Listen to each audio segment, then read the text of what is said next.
नमस्कार विद्यार्थी मित्रों, मैं मालती राणा कक्षा 6 में आज हम इकाई 3 समझदार नन्ही पढ़ेंगे। समझदार नन्ही यह कहानी शंकर सुल्तानपुरी ने लिखी है।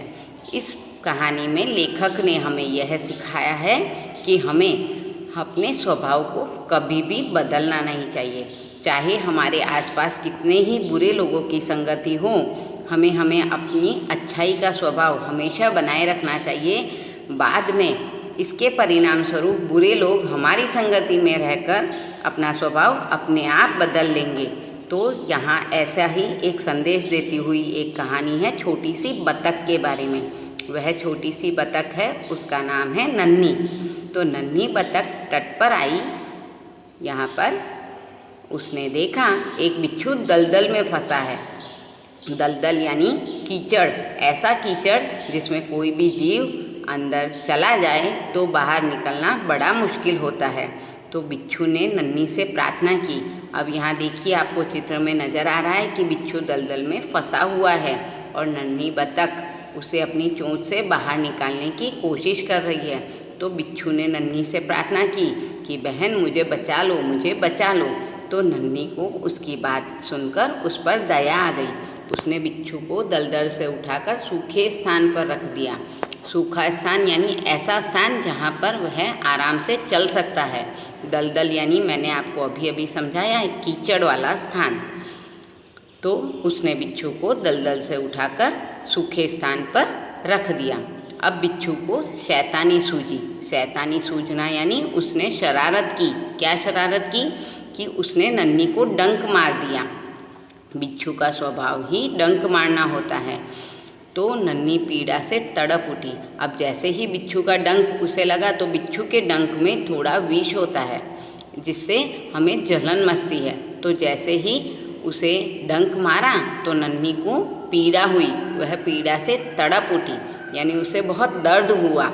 उसने बिच्छू से पूछा, क्यों भाई, तुमने मुझे क्यों डंक मारा? तो बिच्छू लापरवाही से बोला, क्या करूं, डंक मारना मेरा स्वभाव है। तो इस तरह बिच्छू ने बताया कि वह डंक मारने की प्रवृत्ति को नहीं छोड़ सकता है, यह उसकी आदत बन चुका है। तो नन्ही बोली, तुम यह अपनी गंदी आदत छोड़ दो, नहीं तो कोई मुसीबत में तुम्हारी रक्षा नहीं करेगा। तो बिच्छू उसकी बात अनसुनी करके आगे बढ़ गया। अनसुनी करना यानी कभी नहीं सुनना या ध्यान नहीं देना। तो उसने बिच्छू ने नन्ही की बात अनसुनी कर दी यानी नहीं सुनी। नन्ही अपनी माँ के पास नदी में चली गई। अब माँ ने पूछा, नन्ही बेटी तुम कहाँ रह गई थी? तो नन्ही बोली, माँ एक बिच्छू दलदल में फंस गया था, उसे बचाने में देर हो गई। तो उसकी माँ ने बड़ी खुश हो गई। क्यों? क्योंकि नन्ही ने एक बिच्छू को दलदल से बचाया था, तो इसलिए उसने उसे जीवन दान दिया। इसी कारण से उसकी माँ बड़ी खुश हो गई और उन्होंने कहा, बेटी यह तुमने बहुत अच्छा काम किया है। अगले में वह कह रही है कि नन्ही बोलती है कि लेकिन बदले में उसने मुझे डंक मार दिया। तो माँ बोली, बिच्छू की तो गंदी आदत है, वह गंदी आदत का गुलाम है। गुलाम यानी दास, पर यहाँ गंदी आदत का शिकार होना। तुम उसे चाहे कितनी बार बचाओ, वह बार बार डंक मारता ही रहेगा। यानी बिच्छू की यह आदत होती है कि कोई उसे जरा सा भी छुए तो वह तुरंत उसको डंक मार देता है। तो नन्ही बोली, माँ मैं उसकी गंदी आदत छुड़ा कर रहूँगी। यानी कौन सी आदत? डंक मारने की गंदी आदत। कुछ दिन बाद बिच्छू के प्राण पुनः संकट में पड़ गए। पुनः संकट में पड़ना यानी वापस, पुनः यानी वापस और संकट यानी मुसीबत। तो वह एक बार फिर मुसीबत में गिर गया। कौन सी मुसीबत? कि इस बार वह पानी की धारा में जा गिरा। यानी जहाँ से पानी बह रहा था वह उसमें जाकर गिर गया और डूबने उतराने लगा। अब वह पानी के अंदर डूब रहा है, बाहर निकलने की कोशिश कर रहा है पर वह निकल नहीं पा रहा। मौत सामने देखकर बिच्छू को नन्ही की याद आई। अब पिछली बार भी किसने उसे दलदल से बचाया था? नन्ही ने बचाया था। इसलिए इस बार भी उसने क्या सोचा कि इस बार भी नन्ही की आए और मुझे बचाए। तो वह नन्ही को पुकारने लगा यानी आवाज़ें देने लगा। नन्ही ने उसकी करुण पुकार सुन ली। वह झपट कर बिच्छू के पास आ गई, जल्दी जल्दी तैरकर बिच्छू के पास आ गई। सहसा ही उसके मन में विचार आया। सहसा यानी अचानक उसने अपने मन में सोचा, अब मैं इस गंदे स्वभाव वाले बिच्छू को नहीं बचाऊंगी। ओहो हो, यानी अब उसने क्या सोचा कि मैं इस बिच्छू को नहीं बचाऊंगी, इसने मेरे साथ कभी अच्छा नहीं किया है। क्यों? क्योंकि पिछली बार जब उसने उसे बचाया था तब बिच्छू ने उसे डंक मारा था। तो इस बार इसीलिए उसने अपने मन में सोचा कि मैं इस बिच्छू को नहीं बचाऊंगी। तो बिच्छू गिड़गिड़ाने लगा। गिड़गिड़ाना यानी दया भरी प्रार्थना करना। वह बोला, बहन मुझ पर दया करो। अब नन्ही का मन डोल गया। जब बार बार कोई हमसे प्रार्थना करता है या विनती करता है तो हमारा मन भी द्रवित हो जाता है। द्रवित हो यानी पिघल जाता है और हम उस काम को करने के लिए तैयार हो जाते हैं। तो ऐसे ही नन्ही का मन भी डोल गया। उसने सोचा, हो सकता है शायद इसने अपनी गंदी आदत छोड़ दी हो। नन्ही ने दोबारा बिच्छू को बाहर निकाला, पानी की उस धारा से बाहर निकाला और जीवन दान दिया। बिच्छू अपना स्वभाव भूला नहीं था। वह अपने स्वभाव के अनुसार उसे डंक मारने के लिए आगे बढ़ा। तो नन्ही उसका इरादा समझ गई।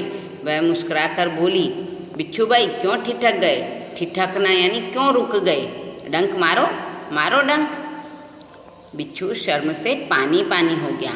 शर्म से पानी पानी होना ये एक मुहावरा है और इसका अर्थ है बहुत ज़्यादा शर्मिंदा होना यानी लज्जित होना। तो वह खिसियाकर बोला, खिसियाकर यानी लज्जित होकर वह बोला कि बहन एक बात बताओ, मैंने सदा तुम्हारे साथ विश्वासघात किया। विश्वासघात यानी विद्रोह किया, है ना? फिर भी तुमने मेरे साथ भलाई ही की, ऐसा क्यों?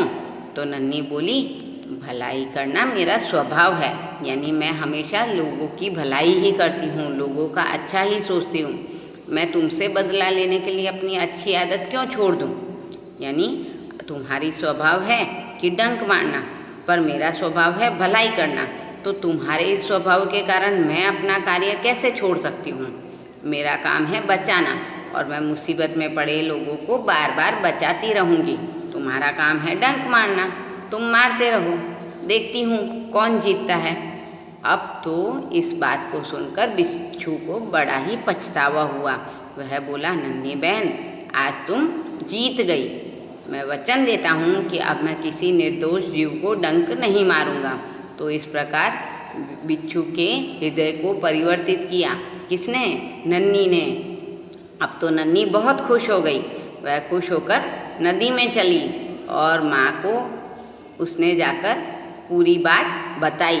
तो माँ ने उससे फिर पूछा कि बेटा आज तुमने फिर देर कर दी। तो उसने कहा कि वही बिच्छू पानी की धारा में गिर गया था और डूब रहा था। मैंने आज उसे फिर से बचाया और मैंने उसे समझाया भी कि तुम्हें अब कभी डंक नहीं मारना चाहिए। अगर तुम भलाई करते रहोगे तो लोग तुम्हें बचाने के लिए मुसीबत में हमेशा आगे आएंगे, और अगर तुम इसी तरह कोई तुम्हें बचाने आए और तुम फिर भी उसे डंक मारो तो आगे चलकर कोई तुम्हें मुसीबत में से नहीं बचाएगा।